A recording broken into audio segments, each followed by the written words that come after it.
coaches here soon, which is exciting. We're going to be doing a lunch and learn, and they'll be asking some questions. I'm going to let them introduce themselves. Before I do, I want to remind everybody watching to comment, like, share, participate. We are monitoring, and we do want to hear from you, and we love your questions. All right, so let's go first with V. Hello, I am V. I'm actually already in the coaching arena. I specialize in small business, women issues, and single parenting. Have a background in finance, business setup, business organization, tax law, tax coding. So enjoying the class. So I thank you and pleasure being here with you, Brooke.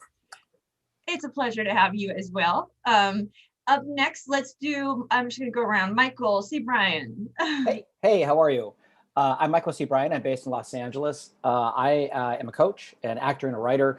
I help entertainment execs and celebs who are experiencing a private internal feeling of loss in the midst of their massive success. And I show them who they really are, not who society and people think they are.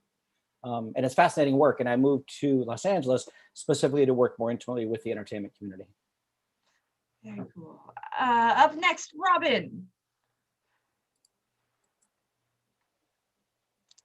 I forgot to unmute myself. Hi, I am Dr. Robin Hornstein. I am a licensed psychologist in Pennsylvania, actually in 15 states right now. And I also am a certified health coach, and now I'm becoming a life coach.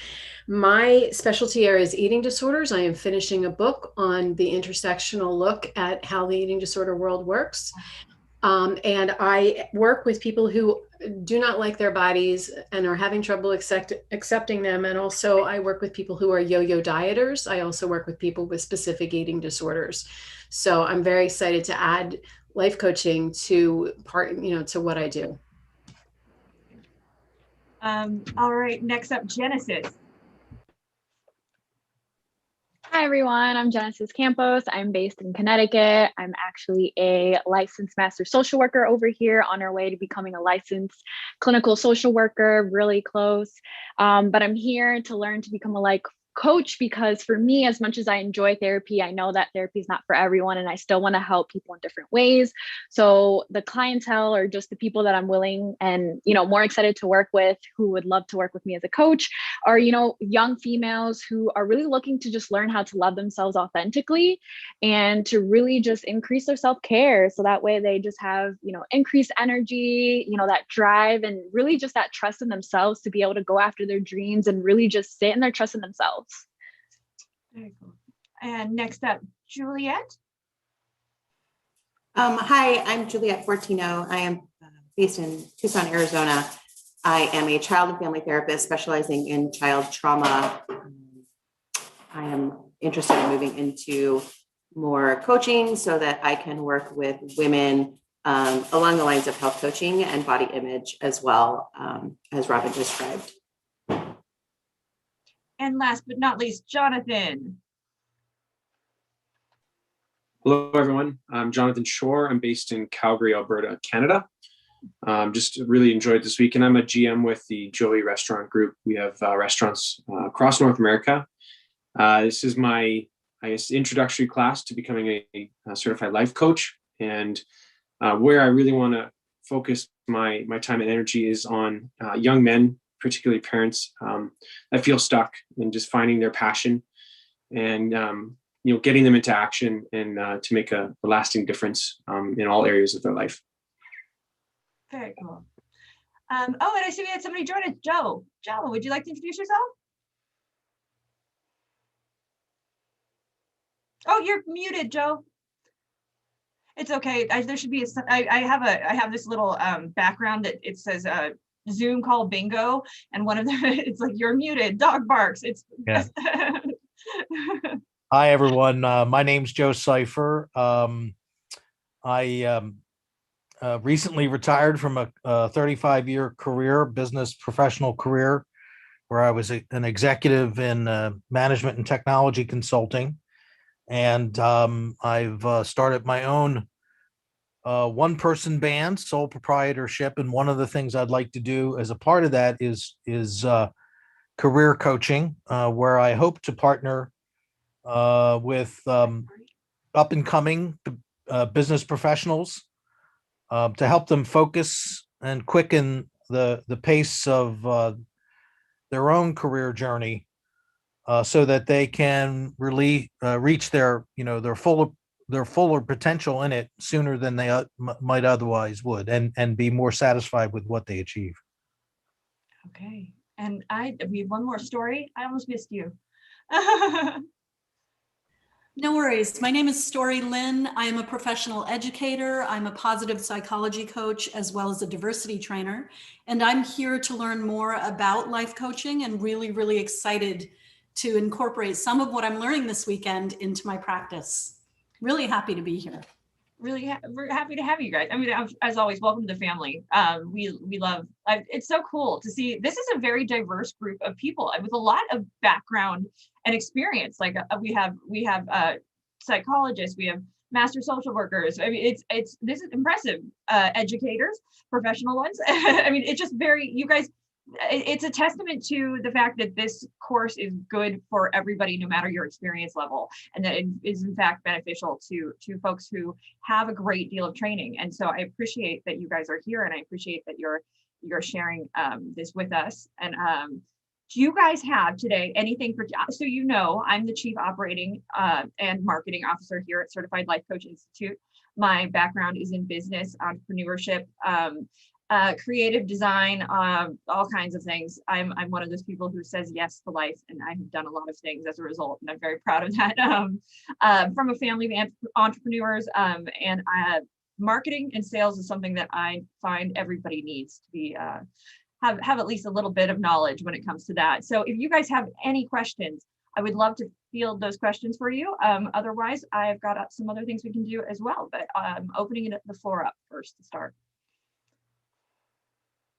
Can I ask you, can you talk about niching down in terms of making sure that we're in service of people who need what we have to offer, but at the same time, so that people know, oh, this is the right person that can help me figure out what I'm trying to figure out? Like, what is your experience in the thought process behind niching down in form of this service? So I want to ask you guys, before I answer that, what are your apprehensions with niching down? What makes you nervous about niching down? Why are any of you hesitant to niche down? Because that's very common. I just want Story. I'm a little hesitant to niche down because as a starting or a beginning coach, I really want to make sure that I'm creating a solid base of a clientele.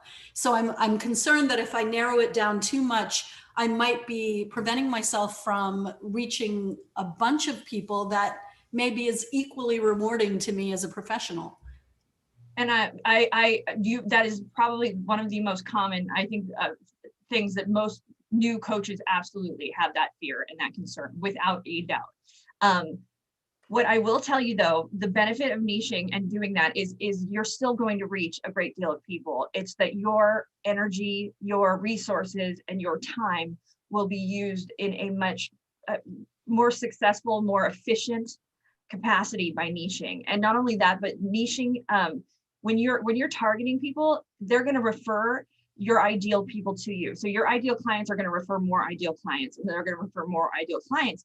So you're going to have less of the clientele that maybe you don't want to work with, and that will happen. I mean, you're going to find there are people that you don't exactly gel with, or that you would prefer to work with.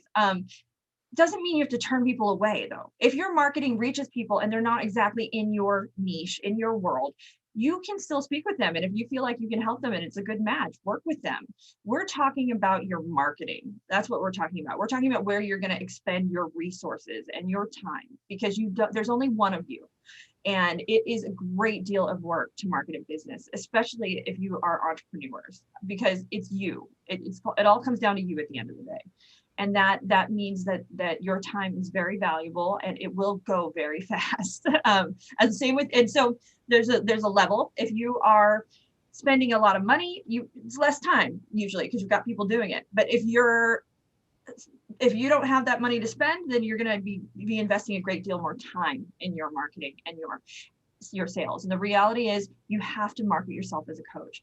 I think it's one of the hardest things for coaches to do, because you guys as givers, as folk who put themselves out there to help others, find it often I have find it hard to ask for what you need in return sometimes. And so that's why I really want to encourage you guys to make sure that you do value what you do. If you undervalue yourselves, you will it will basically bring down even your clientele level as well. It will devalue your service and it will devalue your clientele.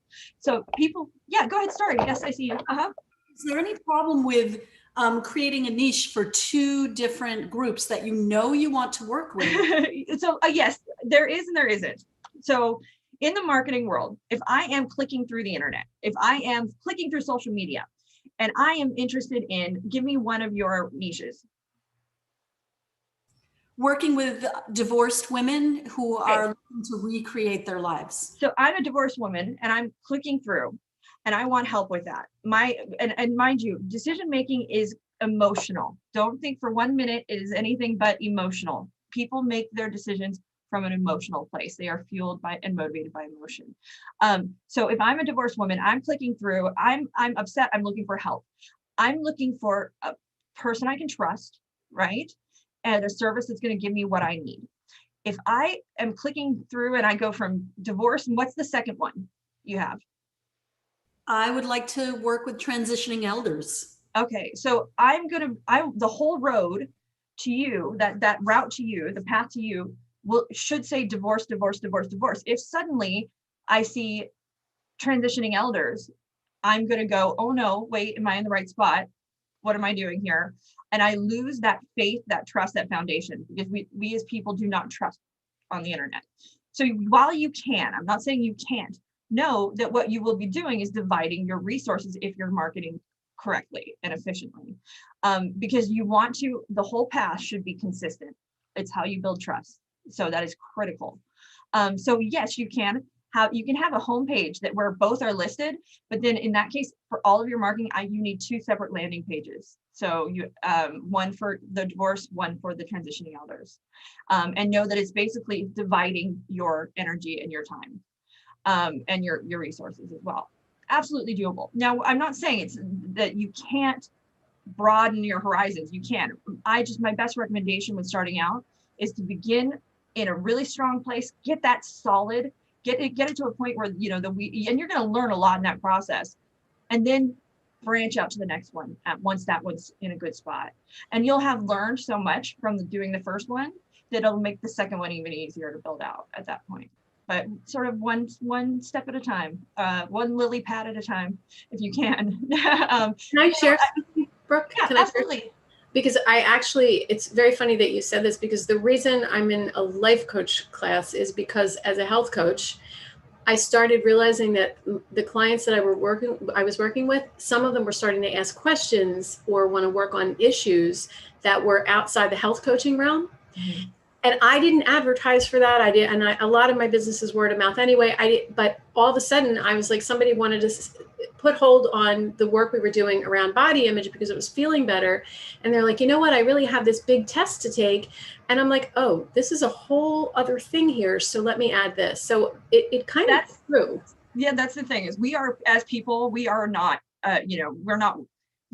we are whole as beings, right? Like every part of us is connected to the other part of us. And so while we may start in one niche, when it comes to the person, you're going to be coaching all parts. You will. It's just the natural course of things because everything affects everything. Business affects personal, affects physical, I mean, it goes all ways. Spiritual, it is all connected. And as a coach, while you may start in one place, the reality is when you get to the point that you're coaching the person and not the problem, you're coaching a whole being. And so you will get the opportunity to coach in several areas of that person's life. Absolutely, you will. If you're doing life coaching, I mean, if you're a business coach, it might not be as personal, but even still, business executive coaches, a lot of times when they're coaching executives, are coaching personal issues. Absolutely, they are. So, because if you think about when teams aren't getting along, and there's a lot of personal things there that typically is what's happening. You've got to figure out how to make that happen, or function essentially. So. Fantastic question. Sorry, was it answered? Did I help you? Okay, good. All right. Next person.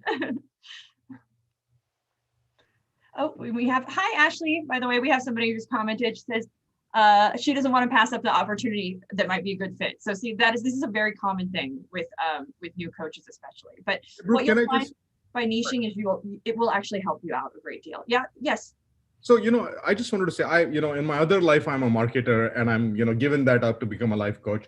So, if you start to really see, why do you want to go to more than one niche? And the answer really is typically falls in two buckets. One is, I want to make as much of a difference as I can. But really, second, for the entrepreneur is that I want to hedge my bets and I want to see if I can, get revenues from this and somewhere I'm going to get revenues. And it really happens like if you hedge your bets, you don't get the revenue. If you hedge your bets, you're not going to talk to that person. So if you really are interested in your business, focus. Yes. Well, it's because you've divided yourself, and that's why. So it's like multitasking. It's really not possible. All you're doing is not giving full attention to any one thing. And so that's what, give the full attention to something, give it a good go, give it the chance it needs. And then that other stuff is always there. It's not going anywhere. That's the beautiful thing. It's just, but give one thing a really good try before you discount it or divide it, really. Well, that brings me to another question, Brooke. As a beginning coach, bottom line is I really do need to be generating some income. So, yeah. So that's the funny thing. Your heart, or where your heart lies, or do you go with the logical? I'm in Sarasota, Florida. Go with what's authentic. Go with what your heart lies, because at the end of the day, that is what is going. I will tell you this, and conclusively, I could have coached you through this, but I'm just go with where your heart is, because if your heart is there, you will be able to make it successful. You will appear authentic. You will be speaking from a place that is genuine and that is emotional, and your emotion and belief in that heartfelt space will be felt by others.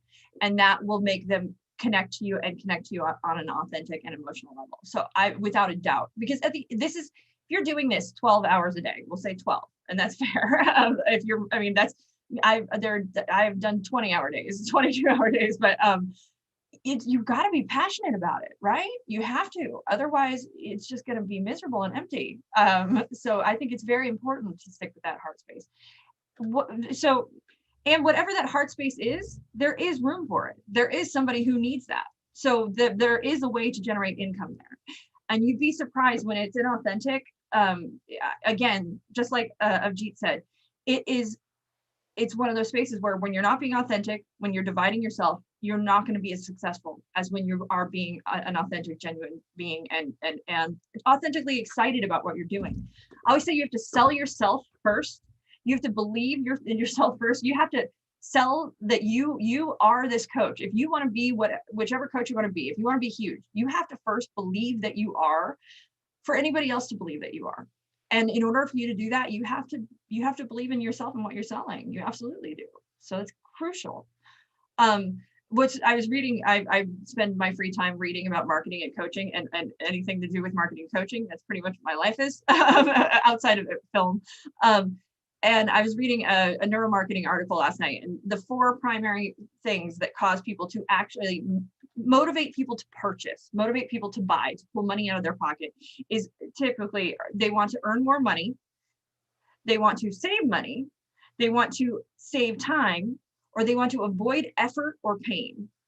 And those are really like the 4 major things that people will purchase for. Ultimately, they're the motivators. So the key is to take the pain point that they're feeling and bridge it to a motivator.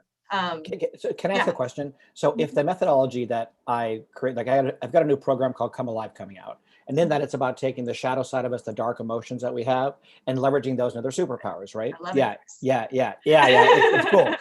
And is it organic and natural, without feeling forced and being authentic, staying in that place, to cross-pollinate to different categories? So like when I work with studio execs and I work with some well-known people, but also people that are not in those arenas, to take that and to go to different segments, is that splitting focus, or is that still staying focused? What do you define segments for me? Right. Okay. So one client would be a finance guy who's running a finance team, right? Okay.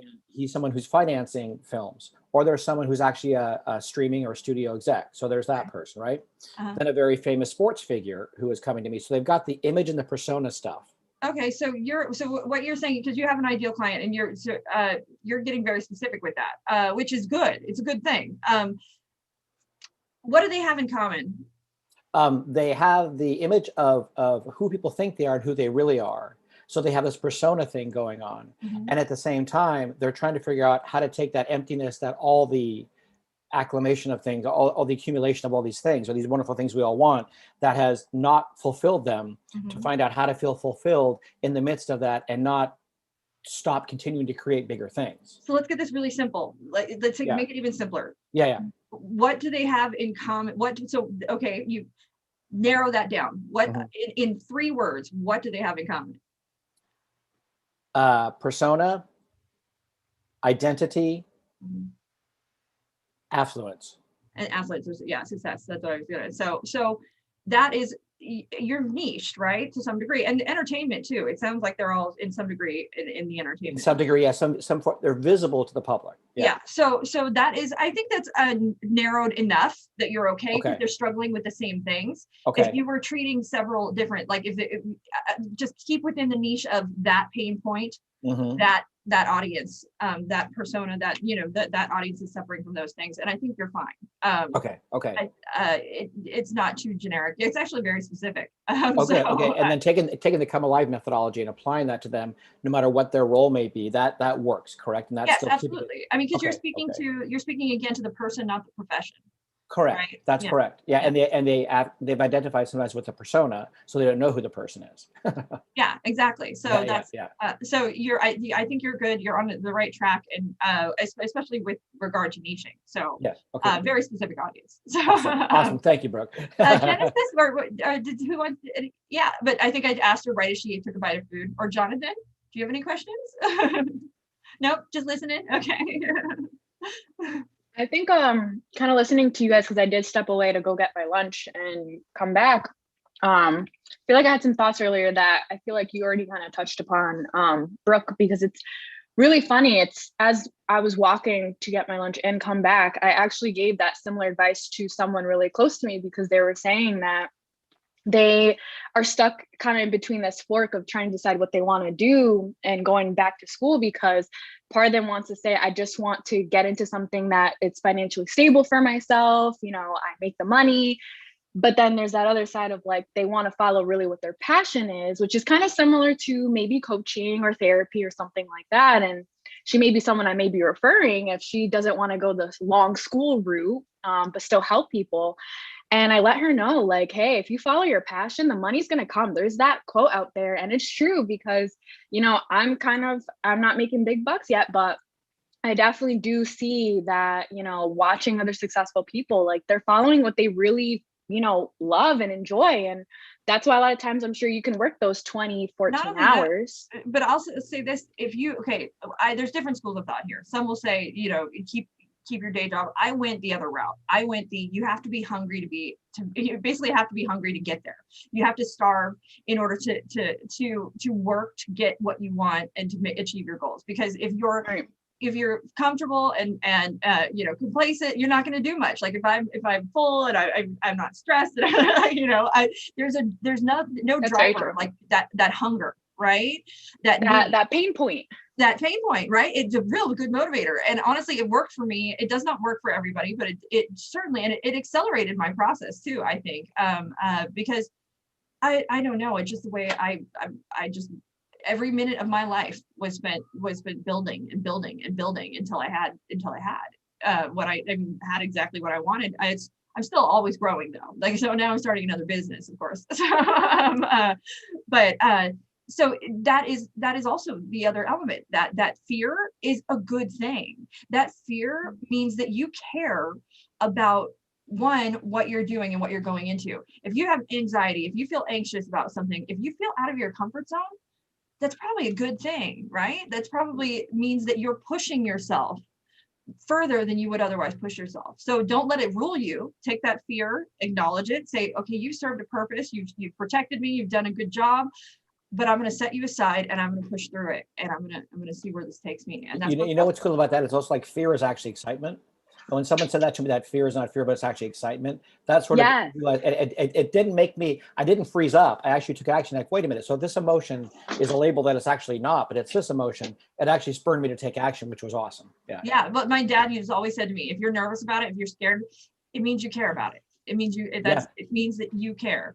And so I was like, oh, that's awesome. And I was an actor at one time, not for a very long time. I stage fright. But I would go into it and I'd be like, it's okay. It means I'm nervous, but it's not a bad thing. You just set it aside. And I think we suffer from stage fright all the time, right? We're scared to talk. We're scared to, especially when we do lives and things that I'm trying to get students on. Everybody has convinced themselves that what they have to share, nobody is interested in, but that is so far from the truth. People are they're looking to connect with other people that think like them, that can articulate thoughts they maybe cannot. And so putting yourself out there is something you should do, because there's somebody out there that wants to hear from you. You're lucky you have that dad too. That's cool. That's I got an awesome dad. My dad, it talks to you like that. That's amazing. Oh, he's amazing. I grew up with a punk rock dad that was just one of the coolest people in the world. So that's awesome. He took me to my first concert at 13, and right on.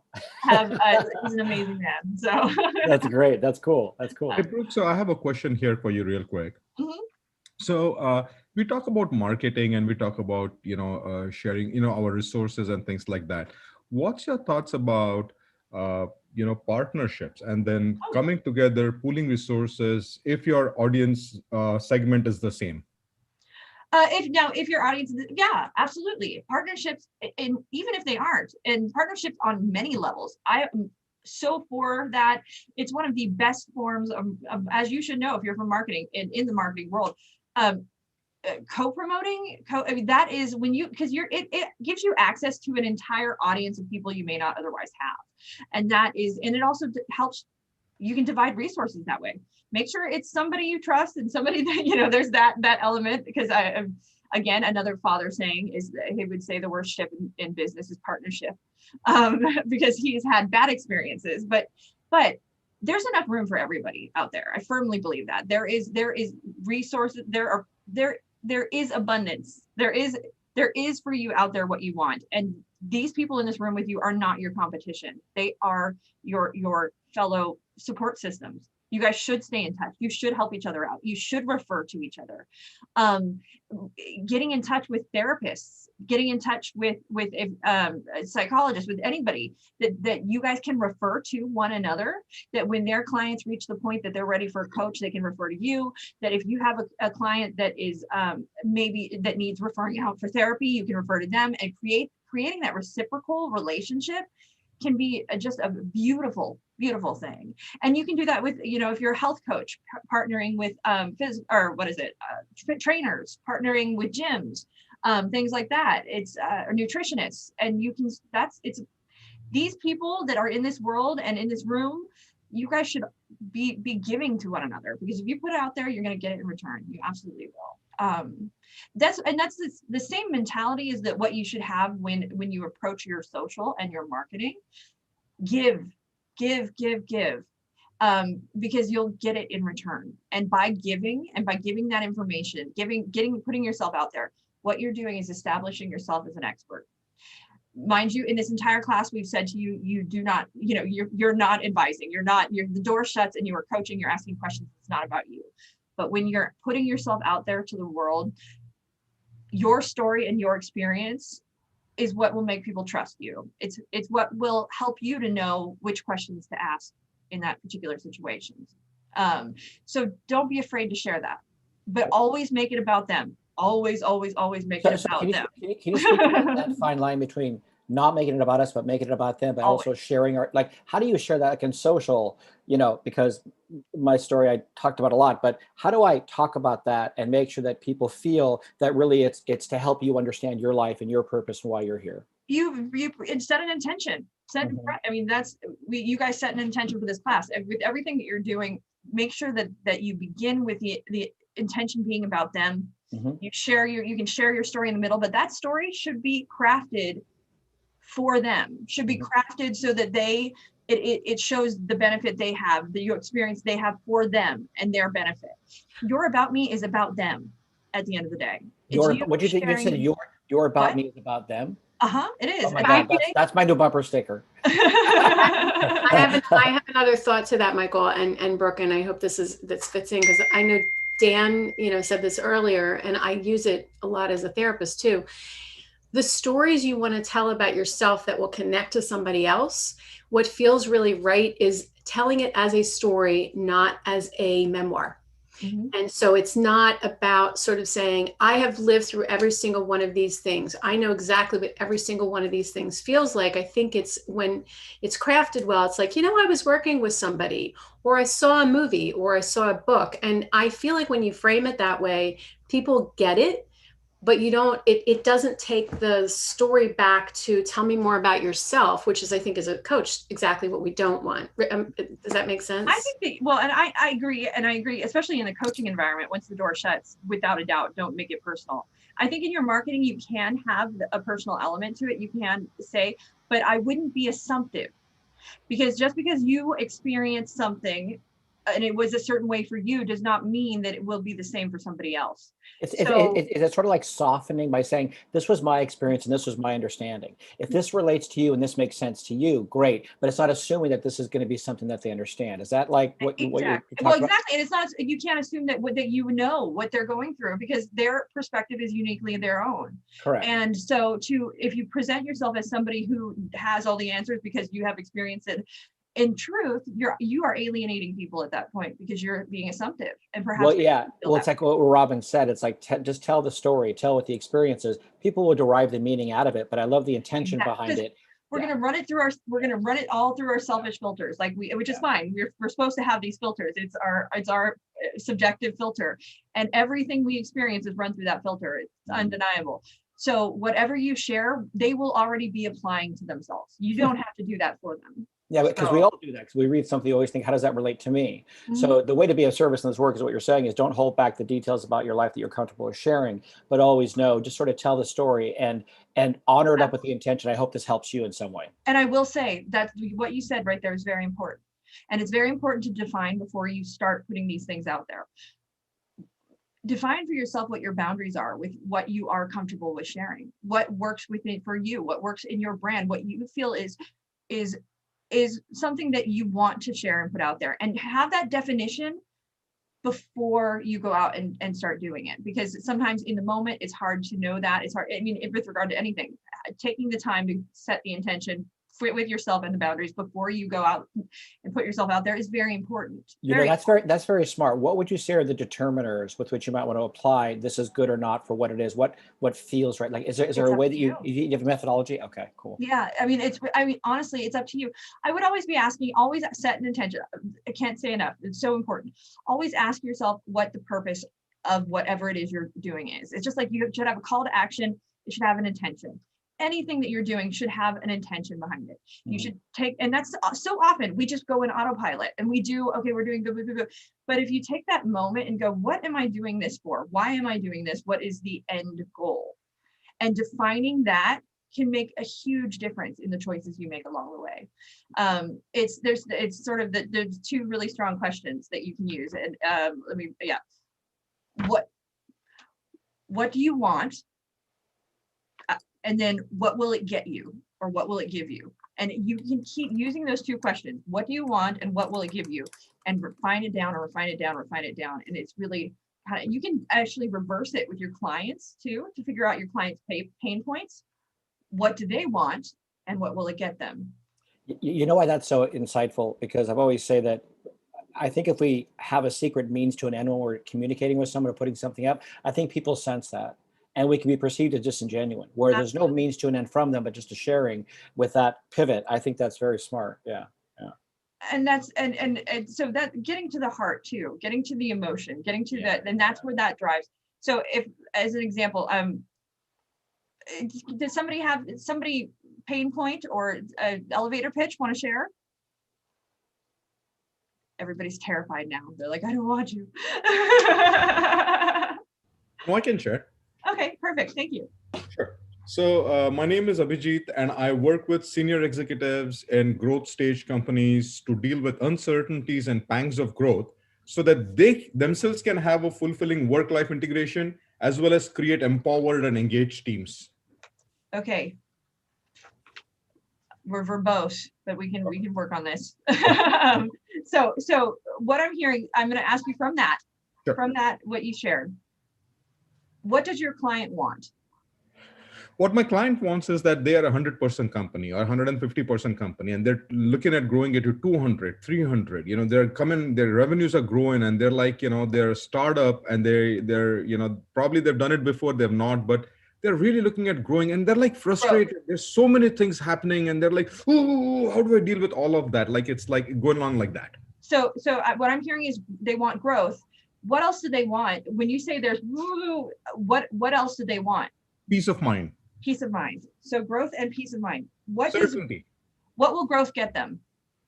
Growth is going to get them, to be honest with you, growth is going to get them the exit. So they're going to be able to sell the company or go IPO and make gazillion amount of dollars. But, growth is going to get them fulfill their dreams. So yeah, well, growth is going to get them money at the end of the day, right? Yeah. What were the 4 motivators I shared earlier? Earn money, save money. So right now, what we've just done is we've bridged their pain point with a motivator. You see that? Yeah. So what do they want? They want growth. And the motivator, ultimately they want to earn more money. This is these connections and being able to communicate that, bridging that gap is so important. So with peace of mind, what do they get? So they get to live a fulfilled life. They have a family life as well as a good professional life. It's not just one or the other. So what does a fulfilled life get them? Contentment, fulfillment. It's happiness. It's really happiness. Happiness. Yeah. So what was the 4th motivator? Away from pain or effort, right? Away from pain would be towards happiness. Yes. So again, we've just bridged our motivator from our pain point, right? So but we've done it much simplified, right? It's simplified. So really what you want to talk about is happiness. Really what you want to talk about is in the growth is more revenue, more profit, more the ability to sell. And don't be afraid to talk about those things. You don't have to dress it up and put a fancy dress on it or anything. You can be very basic because we, as people, decide from an emotional space. Our reptilian brain, our emotional brain is a simple beast. It's a simple thing. And it speaks in simple terms. So speak to it the same way it would think. Okay. Can I just say something here? So when in typical startup environment, when you talk about helping them grow their revenues or helping them grow their business, there are enough people who are in the space of consultants, who are in the space of mentorship, that they will come and put systems in place. What I'm really talking to is the life coach part of it. As the CEO.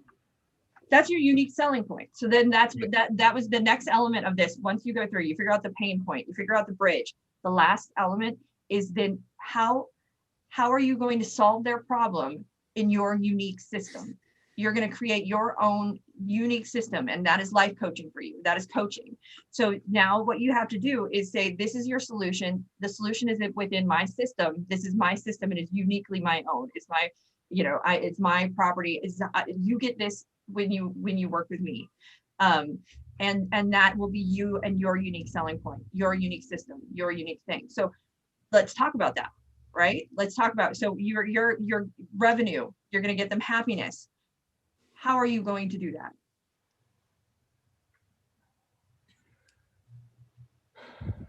Really, leading them on an inquiry, being a guide to them on their discovery path to, okay. Yeah. So that's the start of your elevator pitch. Do you hear that? Like so when say that again, you're going to guide them, you're going to meet them on their level. So I meet executives and coaches on their level. And guide them to happiness and revenue. But that becomes your action, your start, your process, that very beginning. That's how you don't have to say that you're a life coach. You say, what I do is I meet them on their level. What I do is this. And so, but tell me more about how you're going to do it. So what we're saying. So, there's 2 ways. One is, I'm an emotional intelligence certified, the EQI certified coach. And so, really helping them enhance their emotional intelligence and Okay, deal so with, what does enhancing my emotional intelligence get me?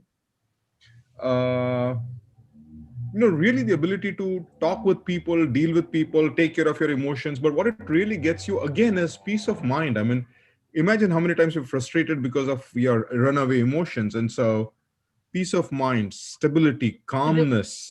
Stability. Okay. Stability, peace of mind, calmness.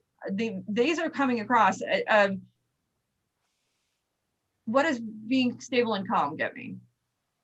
So, so if I say something like, I am going, sorry? No, I just said hi to Dan. I saw Dan come back. Okay. So I'm going to be your discovery guide, or I'm going to be your exploration guide to, let's just go with a few words, but help you discover a path of stability or calmness as you take your company through phenomenal growth. Okay. Yeah, well, I like that. I mean, it's good. What I would do for you is just simplify. Get somebody to read it for you, and just because you're I'm similar. I like to pull the fancy words. I like to speak on. I mean, it's especially if you're a wordsmith or a writer or a marketer, you pull those. But just have a second set of eyes go in and just refine and simplify, and just get really simple. And your marketing gets so simple. It seems we want to dress it up. We want to put a wedding gown on it. It doesn't need the wedding gown at the end of the day. It just needs to go to Vegas and like simple. Because again, we're speaking to an emotional thing, and we as people, when we're in pain, when we're suffering, when we are reaching that point that we are motivated by our pain, our frustration to spend money, to make a change, we are functioning on an emotional level. And so you've got to speak to them. You've got to come to their level, be on that on that plane with them. So I have to add something because you're cutting through all of it. What you're saying is, I'm in pain. How is this going to get me something? How is this solution going to get me something? Exactly. What are you tangibly and esoterically, but tangibly, what are you going to get me? Yes. And when you approached it and spoke to him about that, the idea and the impetus behind it is beautiful, right? It's to help someone else not be in pain. But how is this going to help me not only emotionally, but in my business, in my life? And then the next step, how are you uniquely suited to help them with that? That's right. So taking like my thing, which is the darkness and the shadow work, transmuting that as an alchemist and making that work for your superpower to make you better at what you do. This is how we do that. That's what I do. That's what I can help you exactly. with. So so you present yourself. This is the solution that bridges the gap, and that your solution will bridge the gap to their pain, and that bridges the gap to their motivator. So that's so Abhijit, does that answer your question, Abhijit? Because I love when she sat back and did that. I saw an executive, frankly, and I was like, that's what they said. How does that answer your question, Abhijit? So it does. And so, what probably I would say something like, a discovery guide on the path of peace and calmness as you grow your company by using or by enhancing your emotional intelligence or by sharpening your emotional intelligence. So just like I would put the emotional intelligence at the start. I would say I use, I will sharpen your emotional intelligence, and then put that last bit at the end, that what they're going to get, that final product, that final state of mind. Keep that as your end. You got to start and end strong. Yeah. Okay. And always end on the high point. On the high note. So there's a rule, the law of last experience. The last thing they hear is what they're going to remember. So always be the high point. Don't say, I help people who succeed who are experiencing weakness. I help people who are experiencing weakness to succeed. Yes, and that beginning, that experience, that emotional start. I always say, punch them in the face at the beginning. Like you want to, give them a good punch in the gut. Get to that emotion, cut through it. You just want to cut through all the everything. Just cut through and go directly to that like, oh my God, that moment of that pang, that feeling that you get in your heart when you're in pain. And if you can target in that first start, that emotional, that will hook them in immediately. And then you give them the solution at the end. And it's just beautiful crafting of marketing and elevator pitches. But again, it's always about them. It's always about them. What? It's thrilling. It's like powerful. It's like, I can feel the momentum of that. Nobody can't respond to that. Yeah, absolutely. Well, the emotion it's critical. And it's also, though, what's amazing is the way that you speak to them will be your unique selling point as well. It is, if you're authentic when you connect with them in this moment, that you're going to attract your ideal clients. You're going to attract people who you can help, because they're going to be attracted to that emotion and that authentic emotion you're presenting. I see you, Story. Look, I really appreciate your work just now with Abhijit, because it goes back to that keep it simple, silly, or whatever, just keep it simple. And before the lunch break, I was working with Daniel and the whole crew, and I had my initial elevator pitch, and it was fairly verbose, and I was playing off the name, of Story, et cetera, and inspiring them to write a new chapter. And after listening to you work with Abhijit, here's what I came up with, and I would love your insight on this. Hi, I'm Story. I work with women experiencing the challenge of finding and recreating themselves after a divorce, empowering them to create fulfilling, joyous lives. Beautiful. It's beautiful. I love it. Okay.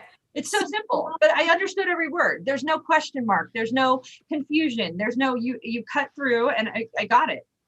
I completely, that's beautiful. I wouldn't change. It's fantastic, honestly. Thank you. Can I share my elevator pitch? Yes, 1 second. I'm going to sign off of our live really quick, and then after that, absolutely. Thank you guys out there for watching. I didn't get to say hi. Hi, Robert. How are you? And I'm going to go ahead. Make sure you guys like, share, and check out Certified Life Coach Institute. We certify coaches in 3 days, and these are going to be some graduates here. Level 1 certified professional life coaches. Welcome to the family, guys. And thank you guys out there for watching. And we'll be back on Tuesday at 4 o'clock. See you then. Bye. Oh, you know what, Joe? I think I passed you the power. You have to stop the live. You